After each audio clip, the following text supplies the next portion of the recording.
Sondag vier ons Pinkster. En ek het vir jou 'n boodskap oor Moses se wens. Ons lees saam uit Numeri hoofstuk 11 vers 24 tot 29. Moses het uitgegaan en die Here se woorde aan die volk meegedeel. Hy het 70 man onder die oudstes van die volk bymekaar gemaak en hulle rondom die tent laat staan. Die Here het toe in 'n wolk afgekom en met hom gepraat. Hy het van die gees wat op Moses was weggeneem en op die 70 man, die oudstes, laat kom. Terwyl die gees op hulle rus, het hulle vurig geprofeteer, maar daarna nie weer nie. 2 manne het egter in die kamp agtergebly. Die een se naam was Eldad en die ander se Medad. Hulle was onder die wat ingeskryf is, maar hulle het nie na die tent toe uitgegaan nie. Die gees het ook op hulle gerus en hulle het in die kamp vurig geprofeteer. 'n Jong man het gehardloop en het vir Moses vertel en gesê, Eldad en Medad profeteer vurig in die kamp. Joshua, seun van Nun, wat van jongs af vir Moses diens gedoen het daarop gereageer. Hy het gesê, Moses, my Heer, laat hulle ophou. Maar Moses het vir hom gesê, is jy oorywerig ter wille van my? Ag, was die hele volk van die Here maar profete, dat die Here sy gees oor almal sou laat kom. Net tot sover die Here sê in hierdie woord in ons harte. In hierdie gedeelte het Moses aan die einde van sy krag gekom. Hy kan nie meer nie. Die Here het vir die volk Israel manna uit die hemel voorsien. Maar hulle hou nie op klaar nie. Hulle het niks anders om te eet behalwe die manna nie. En hulle wil vleis ook hê. En dan kla Moses by die Here. Hy sê vir die Here, hier is 600,000 mense te voed. Het ek dalk aan hulle geboorte gegee, dat ek hulle almal nou soos babiekies moet dra? Ek kan dit nie meer alleen doen nie. As dit is wat u van my verwag, maak my dan eerder dood. En dan sê die Here vir Moses, kies vir jou 70 mans uit die oudstes van Israel. Die oudstes van Israel was mans wat aansien onder die volk geniet het en wat uitgestaan het as leiers. Uit die aard van die saak was daar baie meer as 70, maar die Here beperk Moses tot net 70 ouderlinge of oudstes. En hulle taak sal wees om Moses by te staan, om hom te help, sodat Moses die las van die hele volk nie meer alleen hoef te dra nie. Maar Moses was nooit regtig alleen nie. Toe die Here hom roep vir die massiewe taak om Israel uit Egipte te verlos, lees ons in Eksodus 3, dat die Here vir Moses sê, ek is immers by jou. Moses was nooit alleen nie. God was met hom. Die Here was by hom. Hoe was die Here by Moses? Deur sy gees. God het Moses toegerus vir sy taak, die massiewe taak wat hy gehad het, deur sy gees op Moses te plaas. Maar nou gaan die Here van sy gees wat hy op Moses geplaas het, neem en dit op die 70 leiers ook plaas. En die doel is duidelik. God se gees kom op hierdie 70 leiers om hulle, net soos vir Moses, ook toe te rus vir hulle taak om Israel, die volk van die Here, te versorg en te lei.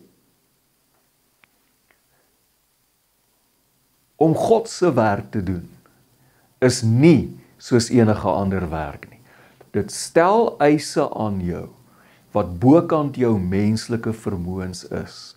Daarom kan ons nooit sê, dat iemand wat 'n goeie onderwyser by die skool is, noodwendig kwalifiseer of outomaties kwalifiseer om met kinders binne God se koninkryk te werk nie. Die eise lyk anders. En die manier waarop God ons toerus vir werk, vir diens in sy koninkryk, is deur sy gees op ons te plaas. Nadat Moses die 70 oudstes uitgekies het, moes hulle saam met Moses by die tent van ontmoeting, dit is die tabernakel, by mekaar kom, en dit sou 'n baie groot geleentheid wees. God sou in 'n wolk afkom na die volk toe. En hiervoor moes die volk hulle self, die hele volk, hulle self reinig. En toe die 70 oudstes rondom die tabernakel staan, het God van die Gees, sy Gees, die Heilige Gees, wat op Moses gerus het, geneem en het ook op hierdie 70 leiers geplaas. Die oomblik toe God se Gees op hulle kom, het hulle vurig begin profeteer. Ek hou van hierdie woordjie vurig. Hulle het dit was soos 'n onkeerbare vuur wat in hulle binneste begin brand het en woorde het uit hulle binnekant uit opgeborrel. Hulle het onkeerbaar begin praat onder die inspirasie van die Heilige Gees. Maar hulle was nie voltallig nie. Nie al 70 was daar nie. Daar's 2 van hulle wat nie daar was nie. Hulle name is Eldad en Medad. Eldad en Medad was nie betyds by die tabernakel nie. Hulle was, toe dit gebeur, was hulle nog in die kamp tussen die volk gewees, tussen die mense gewees, die volk van die Here gewees. Maar die oomblik toe God se Gees op die 70 of op die 68 by die tabernakel kom, terselfdertyd het God se Gees ook op Eldad en Medad daar tussen die volk gekom. En net soos die res, het hulle ook vurig begin profeteer. En dan kla Josua by Moses. Dit kan mos nie wees nie. Die 2 is nie hier by die tabernakel nie. Hulle is daar tussen die mense, tussen die volk. Dit kan mos nie wees nie. Hulle was nie hier nie, hulle is daar. Stop hulle. Maak hulle stil. En dan kom ons by Moses se wens. En luister mooi wat sê Moses. Hy sê, ag, was die hele volk van die Here maar profete, dat die Here sy Gees oor almal sou laat kom. Hier het ons Moses se wens. Josua, jy kla oor net 2 tussen die volk. 2 uit die hele volk wat profeteer. 2 uit die hele volk op wie God sy Gees geplaas het. Maar my wens is dat God sy Gees oor die hele volk sal uitstort. Maar dit is nie iets wat ooit in die Ou Testament gebeur het nie. God het nooit in die Ou Testament sy Gees oor die hele volk uitgestort nie. In die Ou Testament het God sy Gees sporadies van tyd tot tyd op 'n uitgesoekte handjievol mense geplaas, net soos met Moses waar hy sê, net 70 moet jy kies. Net op 'n uitgesoekte handjievol mense het hy sy Gees geplaas om hulle dan toe te rus vir 'n spesifieke taak Ons dink byvoorbeeld aan die konings. Die konings van Israel is almal met olie gesalf. En die olie was 'n sigbare teken dat God hierdie koning deur sy gees toerus, dat God hierdie koning, sy gees op hierdie koning plaas om hom toe te rus, om die Here se volk te lei. Maar, hoewel al die konings van Israel gesalf is met olie, het God se gees nie noodwendig op al die konings van Israel gekom nie. Onthou, daar was van die konings van Israel wat goddeloos was. Hulle is dalk gesalf met olie, maar God se gees het nooit op hulle gekom nie. Een koning op wie gesalf is en op wie God se gees gekom het, was koning Dawid gewees. En ons lees in 1 Samuel, of in 1 Konings, hoofstuk 16 vers 13, lees ons, Samuel het die horing met olie geneem, en hom, dit is Dawid, daar tussen sy broers gesalf. En dan lees ons, die gees van die Here het van daardie dag af en ook verder van Dawid besit geneem. Ook jou priesters, maar veral jou hoofpriester, is met 'n heilige salfolie gesalf. Ons lees in Eksodus 30 vers 30. Ook Aaron en sy seuns moet jy salf en hulle heilig, sodat hulle vir my as priesters kan optree. Die implikasie is duidelik, dat die olie waarmee hulle gesalf is, spreek van God wat hulle deur sy gees toerus om priesters te wees wat kan medieer tussen God en sy volk. En dan natuurlik ook profete, soos byvoorbeeld Elia en Elisa, op wie God sy gees geplaas het, om hulle toe te rus vir hulle bediening as profete. So die Ou Testament ken nie so iets as God wat sy gees uitstort oor sy hele volk nie. Maar dan kom ons in Joël 2 vers 28. En hier in die tweede hoofstuk van Joël word Moses se wens 'n profesie waarin God 'n belofte maak. In Joël 2 vers 28 beloof die Here, hy sê, na hierdie dinge sal ek van my gees uitstort op alle mense. 'n Profesie met 'n belofte van God. Na hierdie dinge sal ek van my gees op alle mense uitstort. Let wel, alle mense beteken nie die hele mensdom nie. Dit gaan hier oor alle mense wat deel is van God se volk. Hierdie is die vervulling van Moses se wens. Ag, as die hele volk van die Here maar profete was, dat die Here sy gees oor almal sou uitstort. In die Nuwe Testament word hierdie belofte, so ek wil net weer herhaal, Moses se wens word 'n profesie in Joël 2 vers 28, waarin God beloof om sy gees oor alle mense wat deel is van sy volk uit te stort. Maar hierdie belofte word in die Nuwe Testament vervul.